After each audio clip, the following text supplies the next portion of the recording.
আপোনালোকে সকলোৱে গমেই পাইছে যে যি মুছলমানসকলৰ সম্পত্তি সমগ্ৰ ভাৰতবৰ্ষত ৱাকাফ বোৰ্ডৰ অধীনস্থ যি মুছলমানসকলৰ সম্পত্তি আছে, এই সম্পত্তিৰ ওপৰত এতিয়া চৰকাৰৰ বিজেপি চৰকাৰৰ আৰু কিছুমান নেতাৰ এতিয়া নজৰ পৰিছে আৰু সেই নজৰত মুছলমানৰ সম্পত্তি এতিয়া থৰক ভৰক কৰি আছে। কোনোবা দিনা বিজেপি চৰকাৰে এই মুছলমানসকলৰ সম্পত্তি হজম কৰি দিয়ে, গিলি দিয়ে, তাৰ কোনো ঠিক নাই। তো যাৰ কাৰণে আমি এতিয়া আন্দোলন ঘোষণা কৰিছোঁ। অচিৰে আমি অসমত নিজৰ সম্পত্তি, নিজৰ ৱাকাফ সম্পত্তিসমূহ ৰক্ষাৰ কাৰণে আমি সমগ্ৰ অসমজুৰি আমি গণতান্ত্ৰিকভাৱে আন্দোলন কৰিম। কিন্তু তাৰ পূৰ্বে আমি চৰকাৰক অনুৰোধ জনাইছোঁ যে আমাৰ যিসমূহ সম্পত্তি আছে, সেই সম্পত্তি কাৰোবাৰ পৈতৃক সম্পত্তি নহয়। এয়া পূৰ্বপুৰুষৰ পৰা ক'ৰবাত মছজিদৰ বাউণ্ডাৰীত আছে, মছজিদৰ মাটি আছে, ক'ৰবাত মাদ্ৰাছাৰ মাটি আছে, ক'ৰবাত ঈদগাহৰ মাটি আছে, ক'ৰবাত আকৌ অনাথ শিশুসকলৰ কাৰণে ক'ৰবাত মাটি আছে, যিসমূহ ভাড়া দি বা যিসমূহ বিভিন্ন কামত লগাই মুছলমানসকলৰ যিসমূহ দুখীয়া মানুহ আছে সেইসকলৰ কল্যাণৰ কাৰণে তাৰ পৰা কাম কৰা হয়।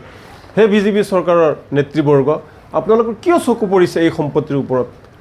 আপোনালোকৰ নজৰ ইমান বেয়া কিয়? কিয় মুছলমানৰ অধিকাৰ বাৰম্বাৰ আপোনালোকে কাঢ়ি ল'ব বিচাৰিছে? আজি পবিত্ৰ ঈদৰ দিনা নামাজ পঢ়ি আজি আমি কৈছোঁ, আমাৰ সম্পত্তিৰ ওপৰত যদি আপোনালোকে নজৰ দিয়ে, ওপৰ আল্লাই কিন্তু আপোনালোকক সোধাই নেৰে। আমাৰ সম্পত্তিৰ ওপৰত এই অনাথ শিশুসকলৰ সম্পত্তি, মাদ্ৰাছা মছজিদৰ সম্পত্তি, ঈদগাহৰ যি মাটি, এইসমূহত যদি আপোনাৰ নজৰ পৰে, যদি ৱাকাফ বোৰ্ডৰ যি আইন, এই আইন যদি সংশোধন কৰিব বিচাৰিছে আৰু যদি আপোনালোকে তাক অধিগ্ৰহণ কৰিব বিচাৰিছে, তেতিয়াহ'লে খুব ভাল নহ'ব। ওপৰৱালাৰ জৰিয়তে আপোনালোকৰ পাপ লাগিব আৰু আমিও বহি নাথাকোঁ। ঈদৰ দিনা ঘোষণা কৰিছোঁ, আমিও বহি নাথাকোঁ, আমিও গণতান্ত্ৰিকভাৱে আন্দোলন কৰিবলৈ সাজু হৈছোঁ।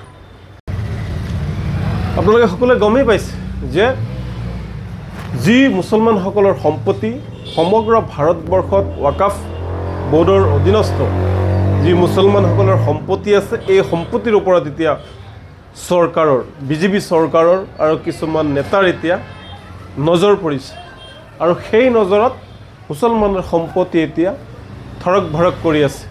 কোনোবা দিনা বিজেপি চৰকাৰে এই মুছলমানসকলৰ সম্পত্তি হজম কৰি দিয়ে, গিলি দিয়ে, তাৰ কোনো ঠিক নাই। তো যাৰ কাৰণে আমি এতিয়া আন্দোলন ঘোষণা কৰিছোঁ। অচিৰে আমি অসমত নিজৰ সম্পত্তি, নিজৰ ৱাকাফ সম্পত্তিসমূহ ৰক্ষাৰ কাৰণে আমি সমগ্ৰ অসমজুৰি আমি গণতান্ত্ৰিকভাৱে আন্দোলন কৰিম। কিন্তু তাৰ পূৰ্বে আমি চৰকাৰক অনুৰোধ জনাইছোঁ যে আমাৰ যিসমূহ সম্পত্তি আছে, সেই সম্পত্তি কাৰোবাৰ পৈতৃক সম্পত্তি নহয়। এয়া পূৰ্বপুৰুষৰ পৰা ক'ৰবাত মছজিদৰ বাউণ্ডাৰীত আছে, মছজিদৰ মাটি আছে, ক'ৰবাত মাদ্ৰাছাৰ মাটি আছে, ক'ৰবাত ঈদগাহৰ মাটি আছে, ক'ৰবাত আকৌ অনাথ শিশুসকলৰ কাৰণে ক'ৰবাত মাটি আছে, যিসমূহ ভাড়া দি বা যিসমূহ বিভিন্ন কামত লগাই মুছলমানসকলৰ যিসমূহ দুখীয়া মানুহ আছে সেইসকলৰ কল্যাণৰ কাৰণে তাৰ পৰা কাম কৰা হয়। সেই বিজেপি চৰকাৰৰ নেতৃবৰ্গ, আপোনালোকৰ কিয় চকু পৰিছে এই সম্পত্তিৰ ওপৰত? আপোনালোকৰ নজৰ ইমান বেয়া কিয়? কিয় মুছলমানৰ অধিকাৰ বাৰম্বাৰ আপোনালোকে কাঢ়ি ল'ব বিচাৰিছে? আজি পবিত্ৰ ঈদৰ দিনা নামাজ পঢ়ি আজি আমি কৈছোঁ, আমাৰ সম্পত্তিৰ ওপৰত যদি আপোনালোকে নজৰ দিয়ে, ওপৰ আল্লাই কিন্তু আপোনালোকক সোধাই নেৰে।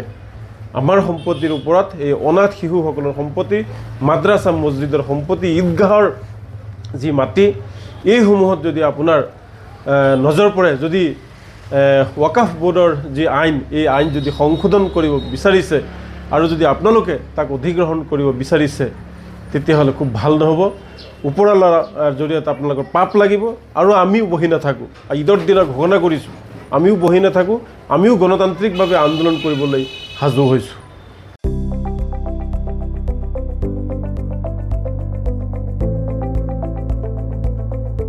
NB নিউজ, সহজ সৰল ভাষাত নৱভাৰতৰ কথা।